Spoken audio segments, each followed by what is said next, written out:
স্বামী খারাপ হলে অনেক নারী নিজের কষ্ট কাউকে বলতে পারে না। বাইরে হাসি মুখে থাকেন, কিন্তু ভেতরে ভেতরে প্রতিদিন ভেঙে পড়েন। কখনো অপমান, কখনো অবহেলা, কখনো রাগী আচরণ। সব কিছু চুপচাপ সহ্য করে ভাবেন হয়তো একদিন সব বদলে যাবে। কিন্তু সত্যি কথা হলো, সব সময় চুপ থাকলে পরিস্থিতি অনেক সময় আরও খারাপ হয়। সংসার মানে শুধু দায়িত্ব না, সংসার মানে ভালোবাসা, সম্মান, নিরাপত্তা আর মানসিক শান্তি। যেখানে প্রতিদিন চোখের জল ঝরে, যেখানে নিজের মূল্য হারিয়ে যায়, যেখানে একজন নারী শুধু সহ্য করেই বেঁচে থাকে, সেটাকে সুখের জীবন বলা যায় না। মনে রাখবেন, আপনি শুধু কারো স্ত্রী নন, আপনি একজন মানুষ যার সম্মান আছে, অনুভূতি আছে, স্বপ্ন আছে।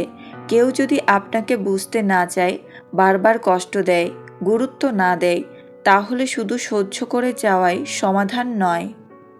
আজ জানুন, স্বামী খারাপ হলে কোন 6টি কাজ করলে আপনি নিজেকে মানসিকভাবে শক্ত রাখতে পারবেন, নিজের সম্মান বাঁচাতে পারবেন আর জীবনের সঠিক সিদ্ধান্ত নিতে পারবেন। নাম্বার 1, নিজেকে ছোট ভাবা বন্ধ করুন। স্বামী যদি আপনাকে গুরুত্ব না দেয়, আপনার কথা শুনতে না চায়, কথায় কথায় অপমান করে অথবা সবসময় আপনাকেই দোষী প্রমাণ করতে চায়, তবুও কখনো ভাববেন না যে আপনি মূল্যহীন। অনেক নারী ধীরে ধীরে বিশ্বাস করে ফেলে, হয়তো আমার মধ্যেই সমস্যা আছে, হয়তো আমি ভালো না বলেই এমন হচ্ছে। কিন্তু সত্যিটা সবসময় এমন নয়। কারো খারাপ ব্যবহার, অবহেলা বা রূঢ় কথা আপনার পরিচয় না, আপনার সম্মানও না। যে মানুষ সম্মান নিতে জানে না, তার আচরণে আপনার মূল্য কমে যায় না। আপনি একজন সম্মানিত মানুষ, আপনার অনুভূতি আছে, ভালোবাসা আছে, স্বপ্ন আছে। কেউ সেটা দেখতে না পারলেই আপনি ছোট হয়ে যান না। আজ থেকে নিজেকে দোষ দেওয়া বন্ধ করুন, নিজেকে ছোট ভাবা বন্ধ করুন। আয়নার সামনে দাঁড়িয়ে বলুন, আমি যথেষ্ট, আমি মূল্যবান, আমি সম্মানের যোগ্য। নিজেকে সম্মান করতে শিখুন, কারণ আপনি নিজেকে যতটা মূল্য দেবেন, দুনিয়াও আপনাকে ততটাই মূল্য দিতে শিখবে। নাম্বার 2, সবসময় চুপ থাকা বন্ধ করুন। স্বামী যদি বারবার খারাপ ব্যবহার করে, অন্যায় কথা বলে, আপনার অনুভূতিকে গুরুত্ব না দেয়, আর আপনি যদি সবসময় চুপ করে থাকেন, তাহলে সে ভাবতে শুরু করবে আপনি সব কিছু সহ্য করেই থাকবেন। অনেক নারী সংসার বাঁচানোর জন্য নিজের কষ্ট মুখে আনেন না, ভাবেন চুপ থাকাই ভালো, কথা বললে ঝগড়া বাড়বে। কিন্তু সবসময় নীরব থাকা অনেক সময় অন্যায়ের সুযোগ বাড়িয়ে দেয়। মনে রাখবেন, চুপ থাকা সবসময় শান্তির লক্ষণ না, অনেক সময় সেটা নিজের প্রতি অবিচার। ভুল হলে শান্তভাবে বলুন, এই কথাটা আমার খারাপ লেগেছে, এভাবে কথা বলবেন না, আমারও সম্মান আছে। রাগ করে নয়, ঝগড়া করে নয়, কিন্তু আত্মসম্মান নিয়ে নিজের কথা বলতে শিখুন। সবাইকে খুশি রাখতে গিয়ে নিজেকে হারিয়ে ফেলবেন না। যেখানে প্রয়োজন সেখানে স্পষ্টভাবে না বলুন, কারণ যে নিজের কথা বলতে জানে না, তার কষ্ট কেউ বুঝতে চায় না। আর যে নিজের সম্মানের কথা বলে, মানুষ একদিন তাকে গুরুত্ব দিতেই শেখে। নাম্বার 3, আর্থিকভাবে নিজেকে শক্ত করুন। স্বামী খারাপ হলে সবচেয়ে বেশি কষ্ট হয় তখন, যখন একজন নারী মনে করেন তার যাওয়ার জায়গা নেই, নিজের কোনো উপায় নেই, কারণ তিনি পুরোপুরি অন্যের ওপর নির্ভরশীল। অর্থ শুধু টাকা না, অর্থ হলো আত্মবিশ্বাস, নিজের সিদ্ধান্ত নেওয়ার শক্তি, প্রয়োজনে মাথা উঁচু করে দাঁড়ানোর সাহস।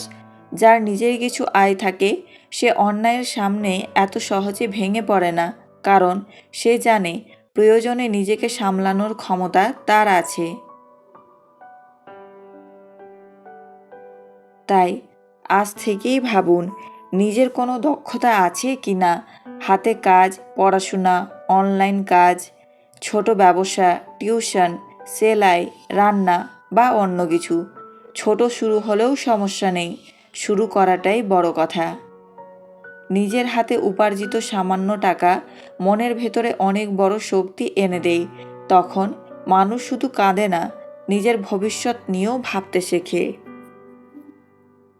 মনে রাখবেন, নিজের আয় মানে স্বামীকে হার মানানো না, নিজের জীবনকে শক্ত ভিত্তি দেওয়া।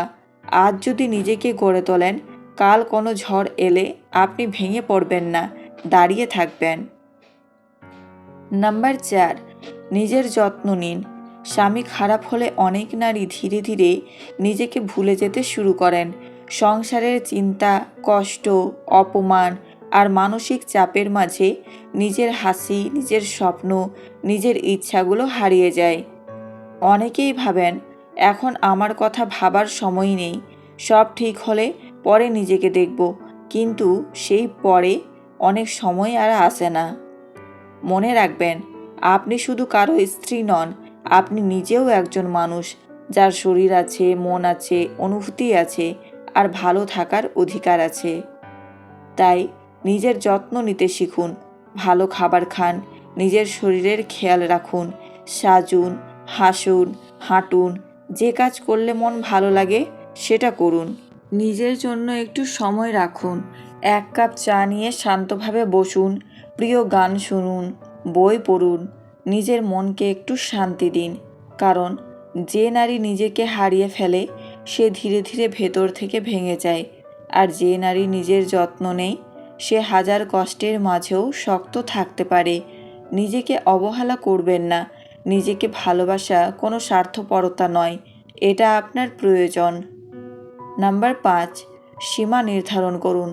স্বামী বলে সব কিছু সহ্য করতে হবে এমন কোনো নিয়ম নেই। ভালোবাসা মানে অপমান সহ্য করা না, সংসার মানে নিজের সম্মান হারানোও না। অনেক নারী ভাবেন, আজ রাগ করেছে, কাল ঠিক হয়ে যাবে। এবার গালাগালি করেছে, পরে আর করবে না। মারধর করেছে, কিন্তু পরে তো ক্ষমা চেয়েইছে। এইভাবে বারবার সুযোগ দিতে দিতে অন্যায়টা ধীরে ধীরে স্বাভাবিক হয়ে যায়। মনে রাখবেন, যেখানে সীমা নেই সেখানে মানুষ সুযোগ নিতে শেখে। তাই স্পষ্ট করে জানিয়ে দিন, কোন কথা আপনি মেনে নেবেন না, কোন আচরণ আপনাকে কষ্ট দেয়, কোন সীমা পার হলে আপনি চুপ করবেন না। শান্তভাবে বলুন, অপমান করে কথা বলবেন না, গালাগালি আমি সহ্য করব না, হাত তোলা কখনো মেনে নেব না। এতে আপনি খারাপ হবেন না, বরং বুঝিয়ে দেবেন আপনারও সম্মান আছে, মূল্য আছে। যে নারী নিজের সীমা ঠিক করে দেয়, মানুষ তাকে হালকাভাবে নিতে পারে না। আর যে সব কিছু সহ্য করে যায়, তার কষ্ট কেউ গুরুত্ব দেয় না। তাই আজ থেকেই নিজের চারপাশের সম্মানের একটা রেখা টেনে দিন, যে রেখা পার হলে আপনি নিজের পক্ষেই দাঁড়াবেন। নাম্বার 6, প্রয়োজনে দূরে সরে যান। সব সম্পর্ক শুধু ধরে রাখলেই ভালো হয় না। কিছু সম্পর্ক বাইরে থেকে টিকে থাকে, কিন্তু ভেতরে ভেতরে একজন মানুষকে শেষ করে দেয়। যদি স্বামী বারবার অপমান করে, একই ভুল বারবার করে, আপনার চোখের জলকে গুরুত্ব না দেয়, আপনার ভালোবাসাকে দুর্বলতা ভাবে আর বদলানোর কোনো চেষ্টা না করে, তাহলে শুধু সহ্য করে যাওয়াই সমাধান নয়।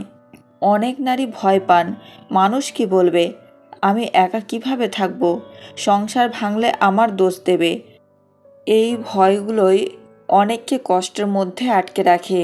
কিন্তু মনে রাখবেন, মানুষের কথা শুনে জীবন চলে না, জীবন চলে নিজের শান্তি আর মানসিক সুস্থতায়।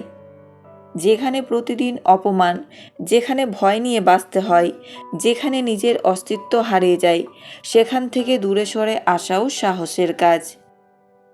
দূরে সরে যাওয়া মানে হার মেনে নেওয়া নয়, এটা নিজেকে বাঁচানো, এটা নিজের সম্মানকে গুরুত্ব দেওয়া, এটা নতুন করে শান্তিতে বাঁচার সিদ্ধান্ত। সব সম্পর্ক শেষ করতে হয় না, কিন্তু কিছু সম্পর্ক থেকে বের হয়ে আসাই জীবনের সবচেয়ে সঠিক সিদ্ধান্ত হয়ে যায়। তাই প্রয়োজনে দূরে সরে যান, কারণ আপনি কষ্ট পাওয়ার জন্য জন্মাননি, আপনি সম্মান নিয়ে বাঁচার জন্য জন্মেছেন।